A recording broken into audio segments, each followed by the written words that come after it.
Jerry Ryan 7 of 9 actually became a Star Trek captain before the epilogue of Star Trek, Picard Season 3, when Captain 7 of 9 took command of the USS Enterprise G. The epilogue teases Star Trek, Legacy, a Picard spin-off about the adventures of Captain 7, Commander Raffi Musica, Michelle Hurd, and Ensign Jack Crusher, Ed Spaliers, as the special counselor to the captain. So far, Star Trek, Legacy doesn't seem to be happening, but fans don't have to wait for a new Star Trek show that might not come in order to see 7 of 9 in command. Star Trek, Picard Season 1 caught up with Admiral Jean-Luc Picard, Patrick Stewart, years after Picard retired from Starfleet, when a chance meeting with Darj Asher, ISA Briones, launched Picard's next mission. Picard parted ways with Starfleet on bad terms, so Starfleet refused to lend Picard a ship to investigate Darj's mysterious origin and rescue her twin sister, Soji, from the Romulans. Instead, Admiral Picard hired ex-Starfleet Captain Cristobal Rios, Santiago Cabrera, captain of the civilian freighter La Serena. During the mission, a stop in Freecloud saw La Serena's crew pick up a familiar Fenris Ranger, Star Trek, Voyager's 7 of 9. 7 of 9 became a Star Trek captain in Picard Season 2. 7 of 9 took command of La Serena from 2400 to 2401. 7 of 9, Jerry Ryan, aboard La Serena in Star Trek Picard Season 1. 7 of 9 became a Star Trek captain in Star Trek, Picard Season 2 when 7 took command of La Serena following Captain Rios' return to Starfleet.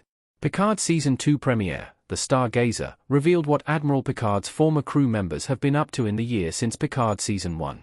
As captain of La Serena, 7 of 9 was on a humanitarian Fenris Ranger mission to transport medical supplies when La Serena was boarded by pirates. 7 and Rio's tactical hologram, Emmett, Santiago Cabrera, handled the encounter, which didn't end well for the pirates. As a newly reinstated Starfleet officer, Captain Rios couldn't take La Serena with him, but 7 of 9 could use La Serena for her Fenris Ranger work, so it made sense for Rios to give 7 the freighter. At only 85.6 meters, La Serena was not a large ship, but it still had enough cargo space to take supplies where they were most needed.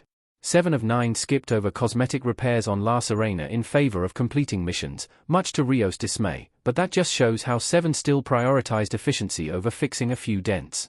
Why 7 of 9 was always destined to be captain. As a popular Star Trek character, 7 of 9 could easily lead her own show. 7 of 9 was always destined to be a Star Trek captain from both an in-universe perspective and a narrative standpoint. Under Captain Catherine Janeway's, Kate Mulgrew, wing in Star Trek, Voyager, 7 was challenged to grow as an individual.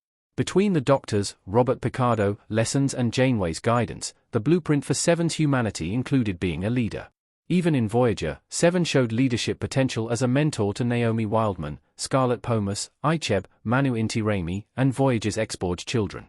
Whether 7 of 9 joined Starfleet or not, 7 was set up to inherit Janeway's values. Narratively speaking, Jerry Ryan 7 of 9 was destined to be a Star Trek captain simply because 7 is such a popular Star Trek character. Because Star Trek leads are most often their show's captains, and Star Trek, Picard evolved from a Star Trek show about 7 of 9, 7's arc in Picard needed to end with 7 of 9 in the captain's chair in some way. If Captain 7 of 9 hadn't wound up in Starfleet, Fenris Ranger 7 of 9 might have stayed captain of her first command in Star Trek, Picard, La Serena.